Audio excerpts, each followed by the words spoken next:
নমস্কার বন্ধুরা, আজকে একটা আলুর পরোটা রেসিপি নিয়ে চলে এসেছি। এখানে আমি কটা আলু অল্প করে ছোট ছোট করে কুচি কুচি করে সিদ্ধ করে নিয়েছি। এবার আমি কড়াইতে তেল দিয়ে দিয়েছি, তার মধ্যে দিয়ে দিলাম কালো জিরা ফোড়ন।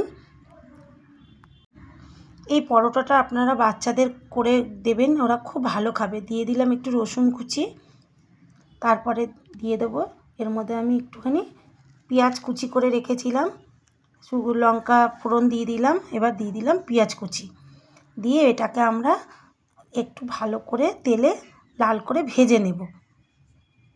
দিয়ে দিলাম একটু নুন, দিয়ে তারপরে দিয়ে দেবো একটু হলুদ, দিয়ে এবার এটাকে আমি একটু ভালো করে লাল করে ভেজে নেব।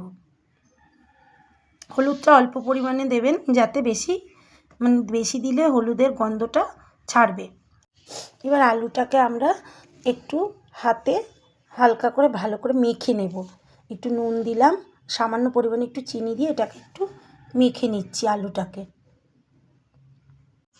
এবার এদিকে দেখুন পেঁয়াজটা আমাদের ভাজা হয়ে গেছে, আলুটাকে আমরা এর মধ্যে ছেড়ে দিলাম। দিয়ে এবার একদম মিডিয়াম আঁচে দিয়ে আমরা এটাকে নাড়াচাড়া দিতে থাকবো, যাতে কড়ার মধ্যে আলুটা লেগে না যায়।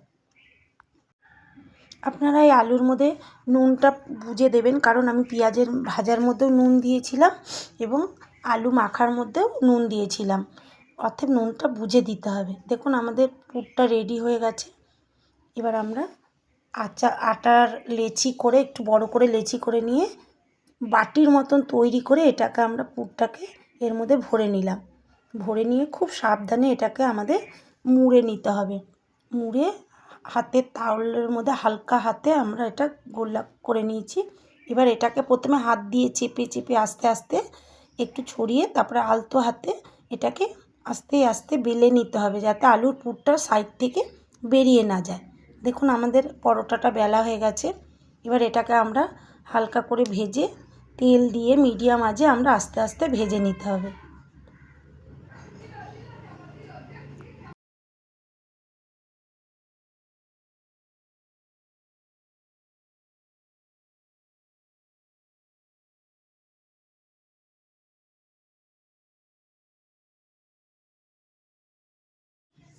দেখুন আমাদের পরোটা রেডি হয়ে গেছে, আপনারাও ঘরে করে খাবেন, ভালো লাগবে।